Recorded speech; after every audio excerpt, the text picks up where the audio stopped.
So, whatever happened to probably one of the greatest superhero television shows of all time, the 1950s Adventures of Superman? Let's find out. Movies, music, and monsters. Danger, danger. Hey, my friends, Dan Monroe here, talking about movies, music, and monsters. Look! Up in the sky. It's a bird. It's a plane. It's Ralph Hinckley in The Greatest American Hero. Honestly, Transistor Breath, it's George Reeves in The Adventures of Superman. Whatever. Who asked you? Show off. You're just so old you remember the 50s and the Fonz in diapers. Oh boy, The Adventures of Superman, and man, I gotta tell you guys, I used to watch this show a lot when I was a kid, mostly out of Channel 29 in Buffalo in the mid to late 1970s. In fact, not that I really want to go out of my way to expose my rapidly escalating age, but this was the Superman I grew up with. This was my Superman, and yes, there's no question that Christopher Reeve is undoubtedly my favorite Superman of all, but this version with George Reeves was the show that not only had me glued to the television every day at 4:30, but also, and slightly embarrassingly, had me running around the yard at 7 years old with an oversized bath towel tied around my neck, arms outstretched forward, pretending that I was indeed the Man of Steel, all due to this amazing little show that, for the first time ever, brought a superhero into my life. This was the one that started it all. So, grab your kryptonite, your favorite red and blue superhero jumpsuit with a bucket of stale popcorn, and let's dive in. Now, for those of you who have never seen the 1950s Adventures of Superman, it was essentially the robot. Hello, robot, that's your cue. Okay, what's the problem? I'm depressed. Depressed. Wait, what? Who cares? Nobody cares. That's who. Depression is not an emotion you possess. Don't be so surprised. He cried when Love Boat got cancelled. Okay, what's going on? I'm sick and tired of playing second fiddle to Robbie the Globot. He's so handsome, first on the scene. This show ain't big enough for the two of us. We had a good thing going till he came along, hogging the spotlight with his new phony English accent. I'm on to you, buddy. In comparison to myself, you are very ignorant. Well, honestly, compared to everybody, you are obviously of a very primitive design. From now on, I will serve Mr. Daniel Monroe. Hang on just a minute. Okay, robot, I get it. But considering the fact that Robbie here is here to stay, is there anything I can do to make you feel better? You must apologize. Me? You're not serious. You must apologize. All right, I apologize. Now, can we get on with the Adventures of Superman? Yes, but just remember that I was here first. Foolish, sad machine. You are the embodiment of AI. Well, thank you, Robbie. That was very nice. AI, short for artificial imbecile. Bite me. Anyway, getting back to the Adventures of Superman, this awesome little show began filming in 1951 and made it onto the air in syndication as early as 1952, but more in 1953. The first run episodes ended in April 1958, with the first 2 seasons being filmed in black and white and the remaining 4 seasons in color, even though, surprisingly, they were were all originally broadcast in black and white and not seen by American audiences in color until 1965, I think, when color prints of the series were syndicated to local TV stations. Now, to tell the complete history of this show, we gotta go back, way back to November 1951, when a California movie producer named Robert L. Lippert released a 58-minute black and white film starring George Reeves as Superman and Phyllis Coates as Lois Lane called Superman and the Mole Men, written by American radio and television producer Robert Maxwell. Such an outstanding little film that was not only extremely popular with audiences, but also served as a pilot for the Adventures of Superman TV series, which went into production almost immediately in August of 1951. The beginning and end air dates of this show, which was produced for a first-run syndication, are somewhat in question. Sales for the show built slowly after ratings were good in the first markets. Super Cool Superman and the Mole Men was actually the very first theatrical feature film ever based on any DC Comics character. I mean, there were, however, a series of, I think, 17 animated Superman shorts that were released theatrically by Paramount Pictures, along with 2 live-action movie serials made by Columbia and featuring Kirk Alyn as Superman. I never actually saw any of those. I should probably check those out. But Superman and the Mole Men was the very first theatrical superhero film. Now, even though this show was technically under production, that all stopped, like completely, until September 1952, when Kellogg's, yes, the breakfast cereal company, came in and agreed to sponsor the show. Pretty smart move, which they had previously done with the Superman radio series that originally aired from 1940 all the way through 1951. The cast of this show was absolutely unbelievable. John Hamilton as Perry White, Jack Larson as Jimmy Olsen, Phyllis Coates played Lois Lane in Season 1, then Noelle Neal replaced her for the remaining seasons, who, coincidentally, played Lois Lane in the Superman film serials in the 40s and Atom Man vs. Superman with Kirk Alyn in 1950. Filming for the Adventures of Superman began in late August 1951 in Culver City at the Hal Roach Studios and the backlot of RKO Studios in an area known as 40 Acres, which later became Desilu Studios and was definitely considered a very low-budget production, with episodes costing roughly $15,000 each. Then, in subsequent years, the show was filmed at California Studios, Charlie Chaplin Studios, and from 56 to 57,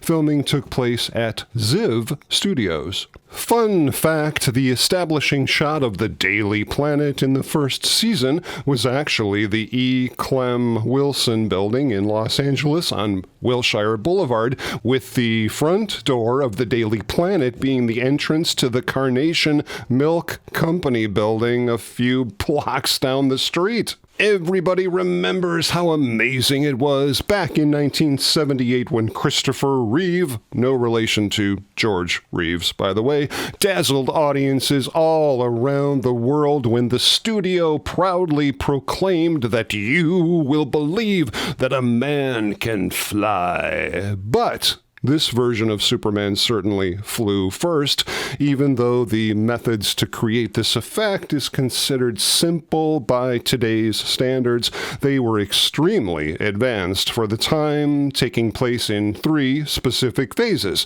the takeoff, the flying, and of course the landing. Wires and cables were used for takeoffs in early filming, but the wires were not only time-consuming to stage and film, but they actually broke, and George Reeves swore never again to the wires, so they got rid of the cables altogether, with a springboard being brought in for scenes where Superman takes off into the air, launching him over the camera into a big padded mattress, and the flying sequences were achieved with Reeves stretched out on this long support molded to his body with the Superman costume covering the support. Superman's special effects man Thal Simonson revised a rig connected to his torso and leg, being operated on a counterweight like a giant boom microphone,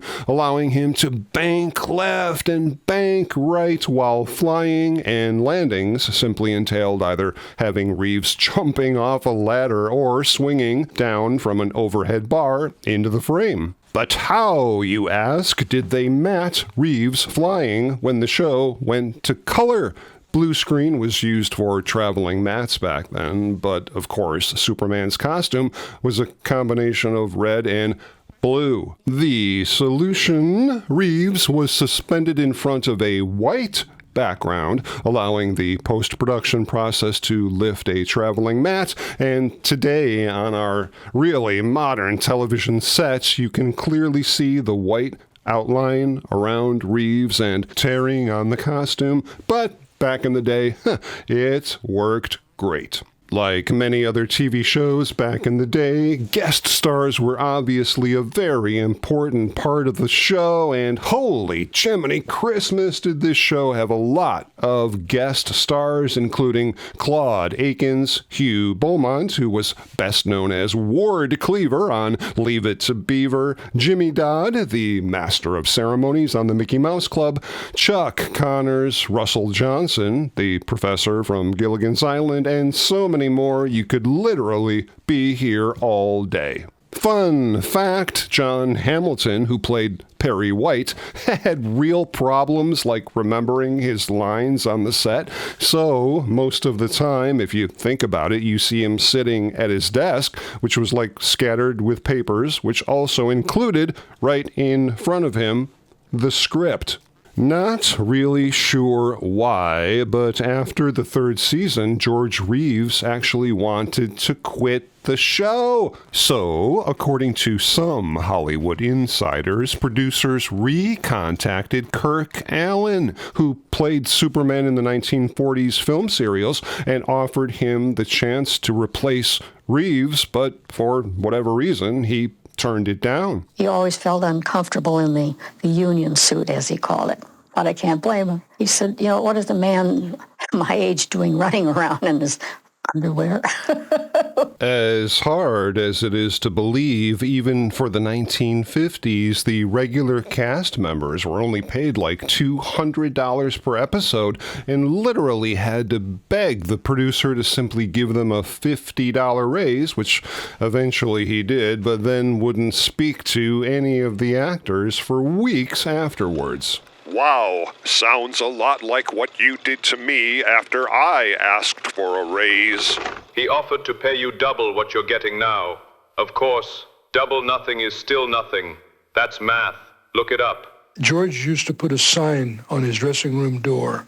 It said, "Honest George, the people's friend." I think he gave away as much money as he earned. He couldn't possibly have anything left of his meager salary the way he helped everybody. He was very generous, and he did a lot of work with children's groups. One thing I absolutely loved about Superman was the fact that he not only had incredible superpowers, but also that he went way out of his way to protect his real identity, clearly understanding that protecting your identity is a super big deal, especially these days when your and my personal data is literally sold online by these creeps called data brokers. And I never really thought about it, but every single time you use an an online service, you leave a trace, a digital footprint which can include personal information, social profiles, passwords, and payment info, which is why I'm not only talking about but actually use today's sponsor,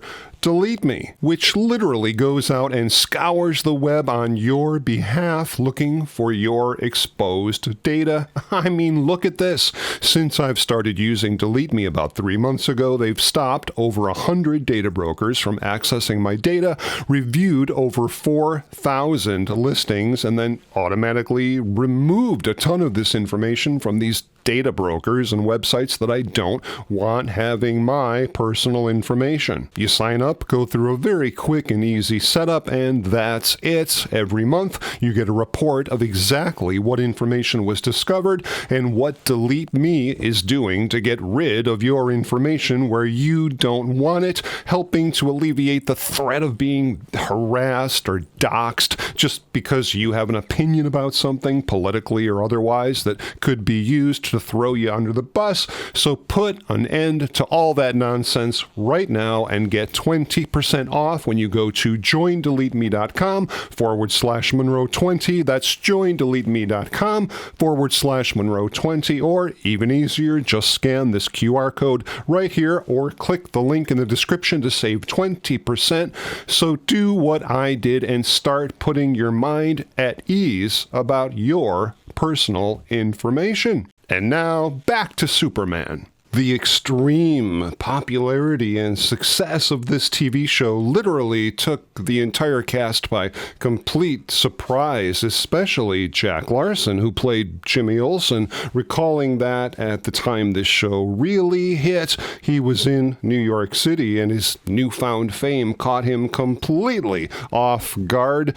The film Superman and the Mole Men, which served as the pilot, was eventually edited into a two-part storyline called The Unknown People and was supposed to be broadcast mid-season during season 1, but never ended up being aired until much later after the show had been in syndication for like 7 years. The final season of Superman was picked up by the ABC network, but aside from that, the series was always first-run syndication, meaning that the show was not screened first on any given network. Now, in the first 2 seasons, 1952 through 54, a lot of the shows had a real film noir feel to them, super action-packed, but really dark and gritty, sometimes violent storylines where Superman would fight crime lords and gangsters. A lot of the characters died in these episodes, and the deaths were actually shown on screen,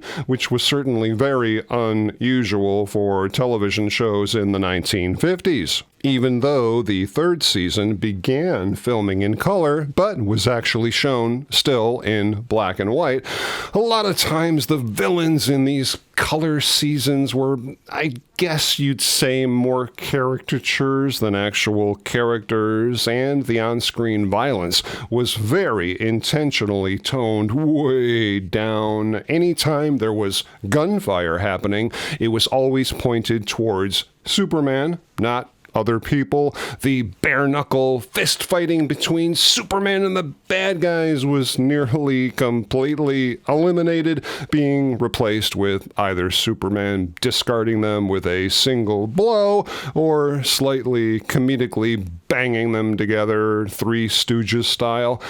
A lot of times the villains would actually knock themselves out while attempting to flee the scene. The Jimmy Olsen character, which was extremely popular with viewers, was unfortunately more or less subjugated down to simply comic relief to Superman, with most story plots revolving around Jimmy or Lois or both being captured, with Superman flying in at the last moment to perform a daring rescue. I hate to say that the show became campy, but it certainly became more of a kids' show. Not that there's anything wrong with that.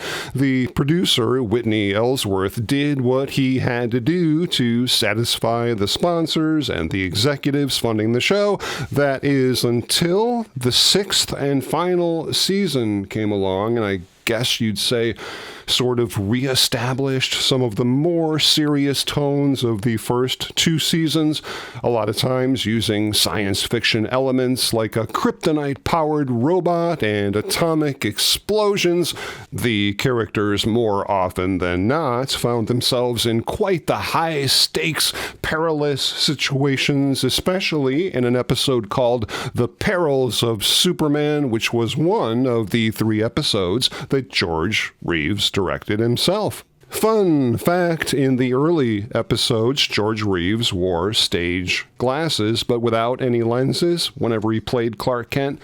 But later on, as he got older, he actually needed prescription lenses, so he literally just decided to wear his own personal pair on the set. And what about Superman's arch-enemy Lex Luthor?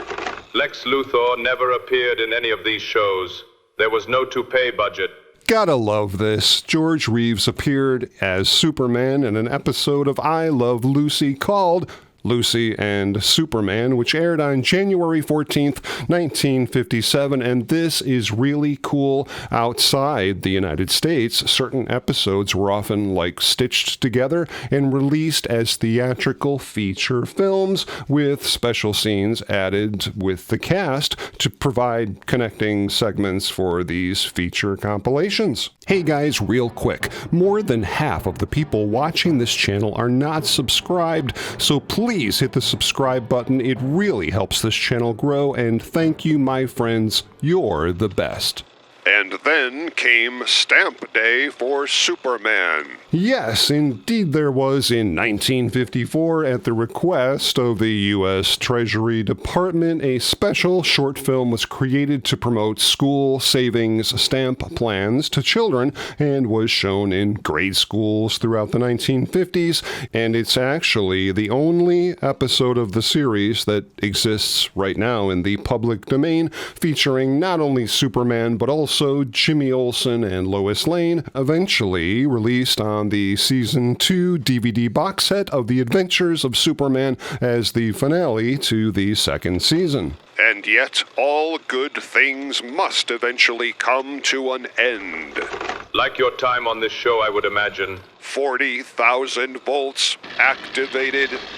You realize that my beams are focused on your blasters, don't you? Well, the producers planned on continuing The Adventures of Superman in 1959 with 2 more years' worth of episodes until, sadly, the death of actor John Hamilton, who played Perry White, really put a halt to the idea of continuing, and then a crushing blow, the sudden death of the star of the show, George Reeves himself, passing away in June 1959. But never let it be said that any production needs to die a sudden death when there's money to be made, so plans were made to bring another actor in, Pierre Watkin, to replace John Hamilton as Perry White, and this is absolutely nuts. The producers even suggested that the series could continue,